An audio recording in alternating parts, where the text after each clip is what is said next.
hit the record button, and I think we're ready to go.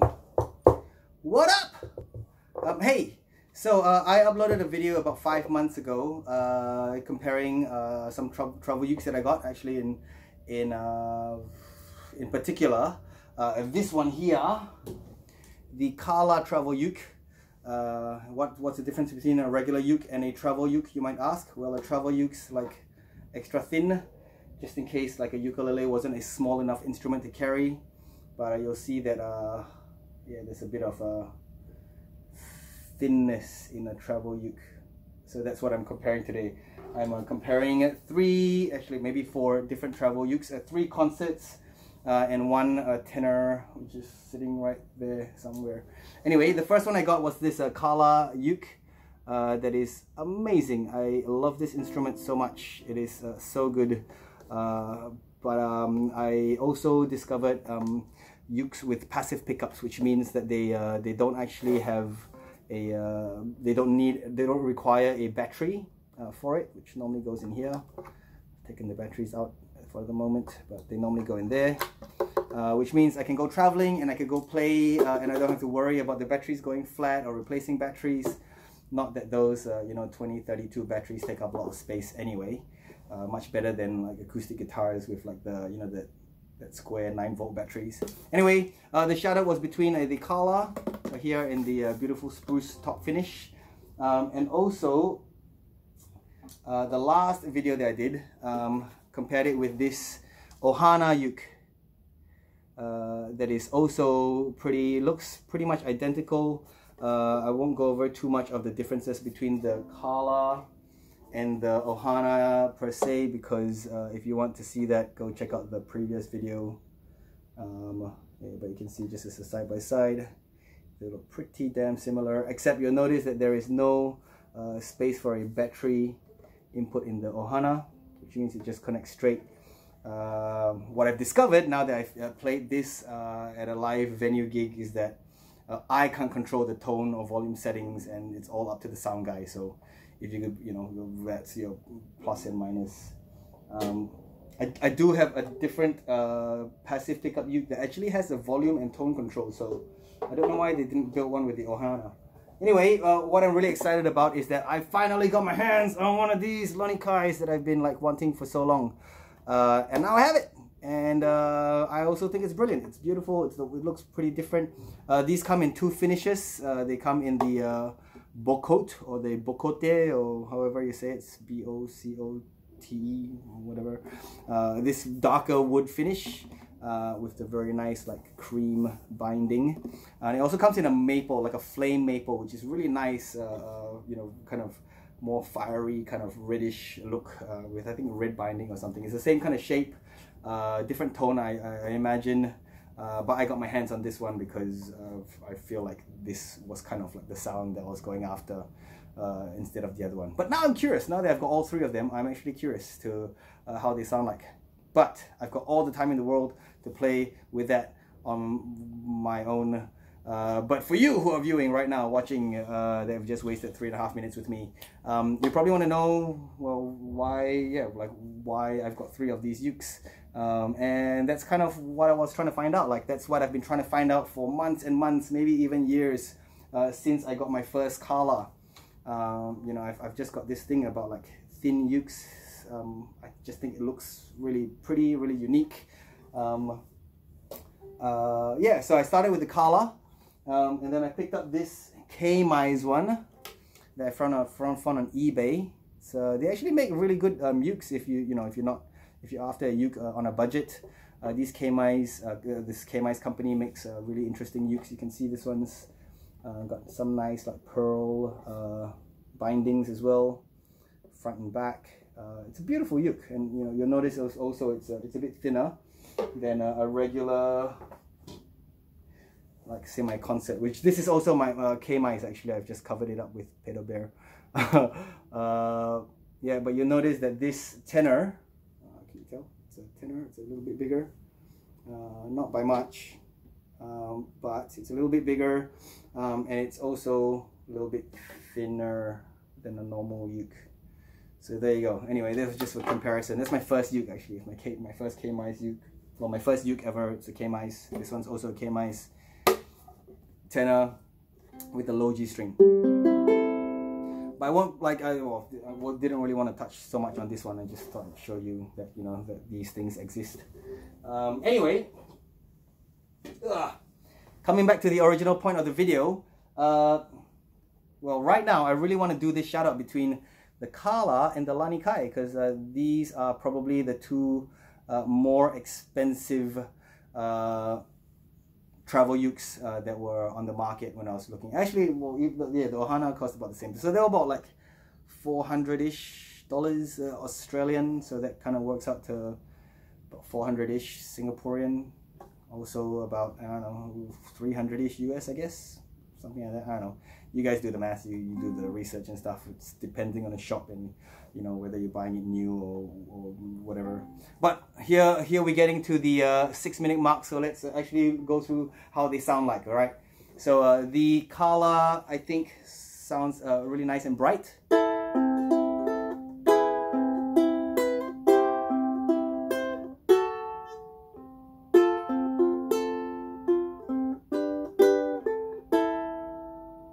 Yeah, it's really bright. It's probably the brightest one among the three, with a spruce top finish. It's a spruce top. It's like a solid spruce as well.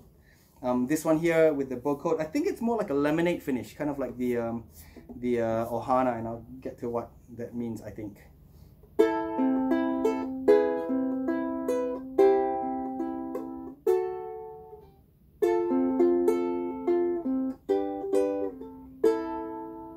I think it's a bit like a muddier kind of tone. It's not as like crystal, not as cut through. Hopefully this mic on my Samsung S8 Galaxy picks up better than when I was filming on the MacBook.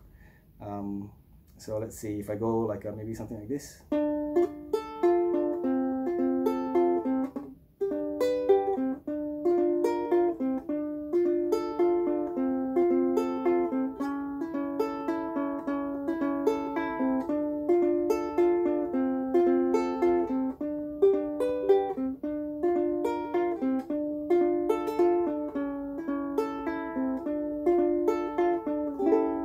Some strumming.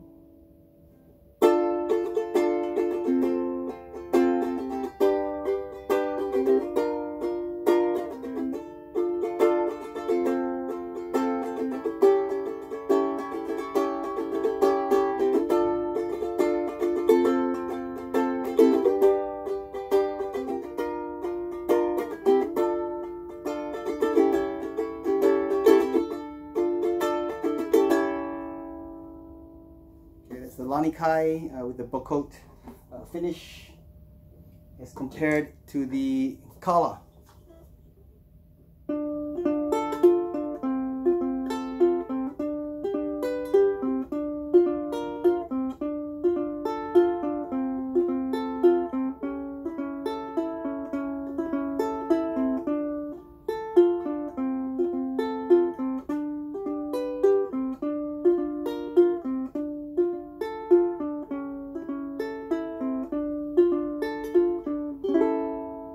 Strumming.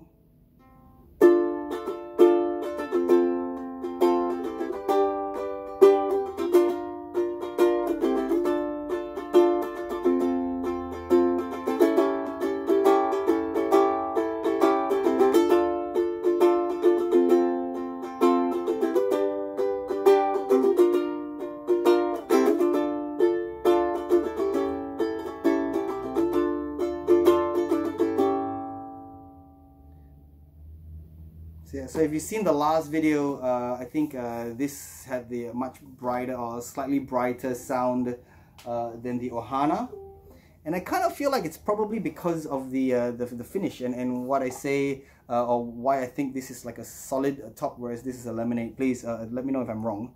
Is that with the solid top you can actually see that this is actually made of like a slice of wood. You can actually see like the wood grains on the body. So I don't know if it makes on the camera, but I can actually see in the light, you can actually catch the grains of wood in here. You can definitely see them in the back. If I catch the light properly, can you see the grains there in the wood? Yeah, you can see like all that on the top there. That's actually like the grains of the wood, and that goes all around on the back, a little bit on the front, and yeah, even on the side there's a little bit of that grainy texture. Definitely in the neck, you can also feel that grainy texture in that wood. I think if the camera's focusing on that. Anyway, this grain, this wood grain here, all the way through the headstock. It's all grainy. You can actually see the texture. You can see the lines of wood grain. You can see the gaps that's leaving like a living piece of wood. Whereas with the Ohana, it's actually smooth. You can actually see the gloss. So you can see the design of wood grain. You can see the pattern. But it's not actually digging into the wood. It's actually flat, it's flush, it's super smooth. You can probably tell by the reflection. So that's on the surface, on the back of the neck as well. Yeah, on the headstock, it's all smooth. It's almost feels like a plasticky kind of finish, which I think is the laminate, if I'm not wrong. Same as the Lanikai. So it looks beautiful. It looks like a nice grainy piece of wood. But if you look at it in the lights, you can see the reflection. It's all smooth again. It's all like just, smooth. Which is nice. It's like, depends on what kind of feel and finish you're after, I suppose. They definitely don't feel like cheap. But I really like the touch of the, like this grainy kind of finish. It feels, let's see if I block me out. Doesn't matter. Well, look, yeah.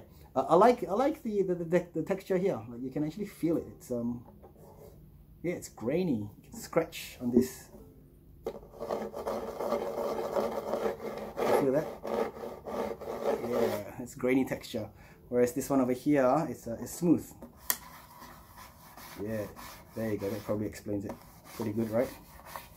Yeah, and same for the body. Probably not gonna scratch on this too much, but yeah. Can't really scratch on that. But as compared to this one here, this Ohana, which is also smooth, so no, yeah. So there you go. With the Lanikai and the Ohana, remember they are a smooth finish. It's nice and smooth. It feels really good in your hands when you're playing, when you're jamming along. Whereas with this one here, it's more of an organic kind of feel. Which kind of makes me wish I kind of got the non-electric version, because it's got a very nice like acoustic feel, like a nice old grandpa's guitars, organic instrument wood feel.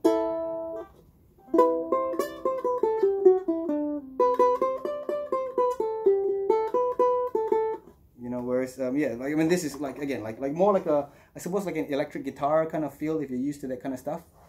So anyway, body shape wise, they've got very similar headstocks.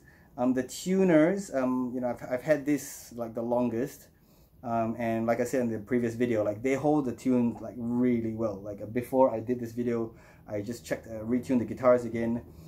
This one here, it came out. I think there was only one string that was kind of out of tune. This one here I just got, but this one here, what really impressed me, I think, and I don't think it's the instrument thing, but the seller that I bought from, must have set up the instrument, because I tuned it and I didn't have to retune it again. Like it held the tune so well. I believe the difference is that this one here, when I bought it, it came with a Diodario strings, whereas these ones I believe came with Aquila strings, which is like the standard that you get for most other. And if you don't get Aquila strings, it sounds better. Which now makes me wonder, if I put Aquila strings on this, would I get the same bright tone as I do on? I don't know. Who knows? I guess I'll know if I change strings eventually. But when was the last time I had to change ukulele strings? A long time ago. Yeah. So anyway, let's compare these things. So far, the tuners, they both have held tune really well so far. On the back, you can notice that the Kala has closed geared tunings, whereas the Lanikai has open geared tunings. So if that's a thing that you bother about, there's a slight difference. closed tuners and open tuners.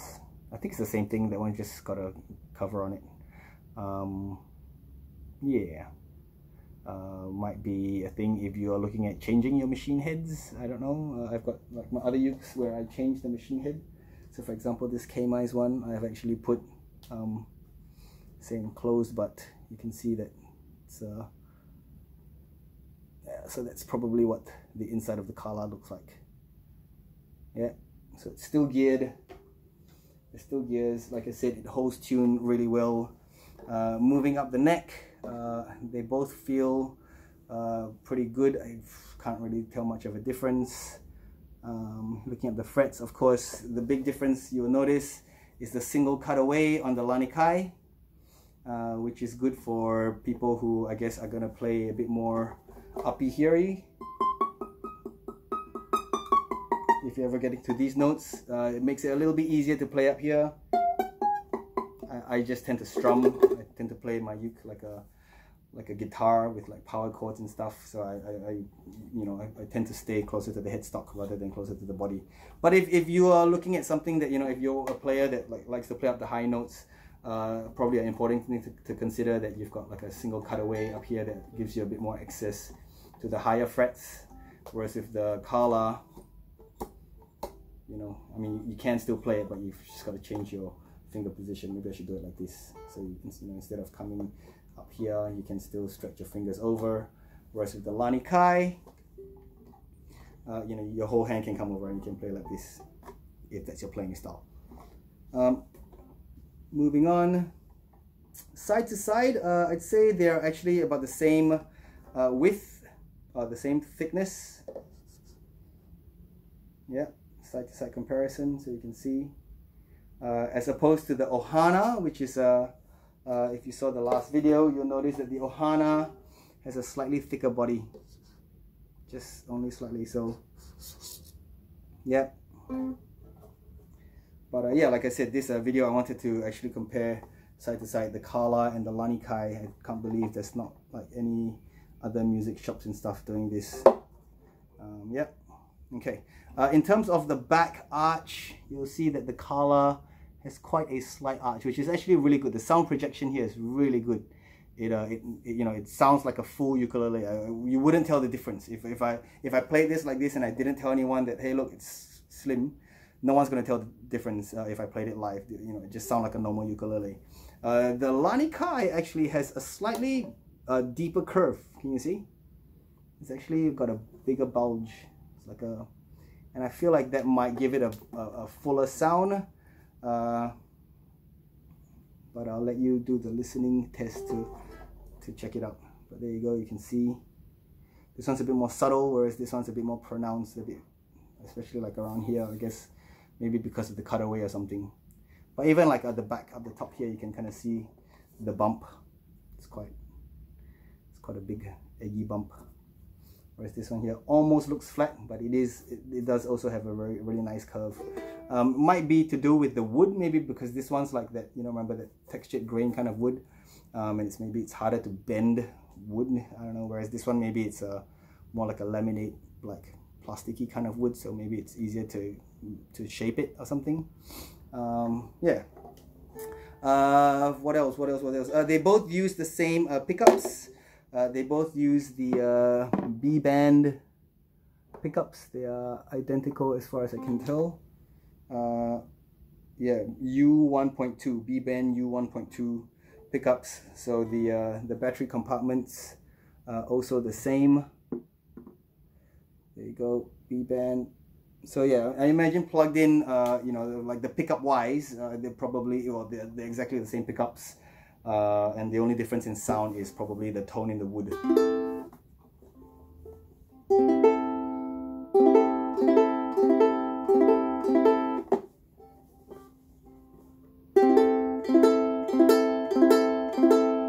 Yeah, you can hear that this one's more like twangy, more. This one's a bit warmer.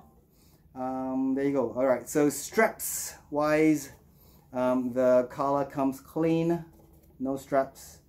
No end pin either, so it keeps it, I guess, a little bit shorter in that sense. If you do a side by side, the Lanikai sticks out because of where the pin is. Now the Ohana also had a pin at the end, which also doubles off as the jack input, whereas this one's just the pin strap and the jack's separate. But the Lanikai actually comes with a neck pin as well, whereas the Ohana, you know, you have to strap the back of the strap here, and you need one of those guitar straps that tie up to the front of the machine head. Whereas with this one here, I do actually normally string this on like this. And I say normally, I only just got this, but yeah, but this kind of gives me like that low slung rock and roll kind of position, you know.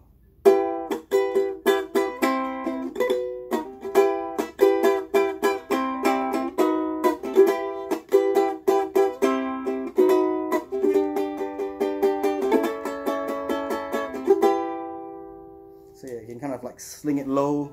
I like where it sits like this. It feels a bit rock and roll. Whereas the Kala and the Ohana, I have to kind of play it, you know, a bit higher because yeah, it's harder to hold the uke like this, like supposed to play. It's just a bit weird with the bar chord, maybe. I don't know. But you know, it's not a big deal if you're playing just at home. If you're sitting around, the pin straps don't really matter. Just if you're playing live, that might be something you might want to consider. And the difference, of course, between the pin strap on the neck, meaning does your guitar strap go from there to there, or does it go up here? I feel like this is a lot more kind of, I don't know, like a country and western kind of look, which I suppose goes with the hat, but who knows. Yeah, so there you have it.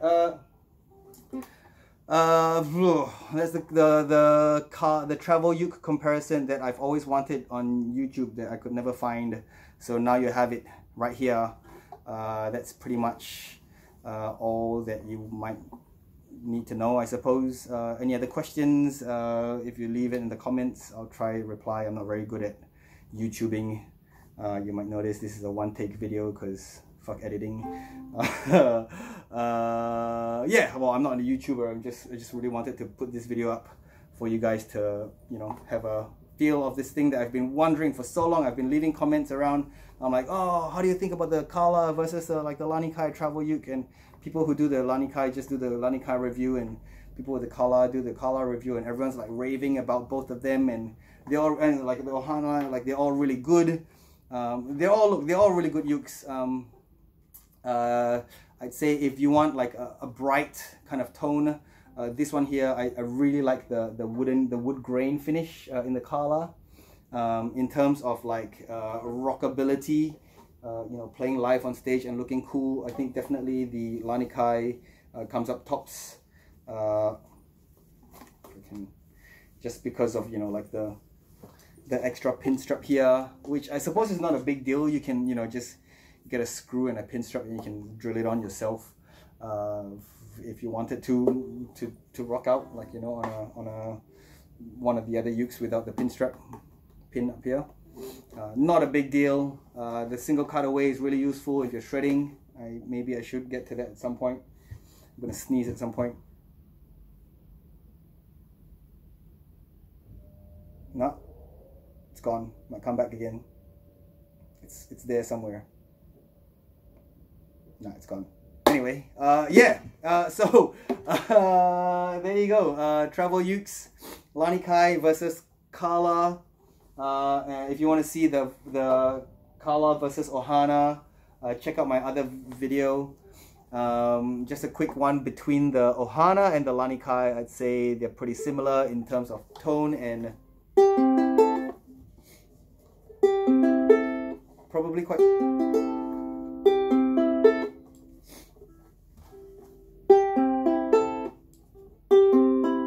Yeah, pretty like these two, although they look quite different, they probably sound more similar than the Kala and the Ohana. So the Kalas, yeah, if you watch the other video, you'll tell the difference. And I think in this video, I mean, I didn't play as much as the other one, but you can tell that you know, this one's quite similar to this in that sense, the Lanikai and the Ohana.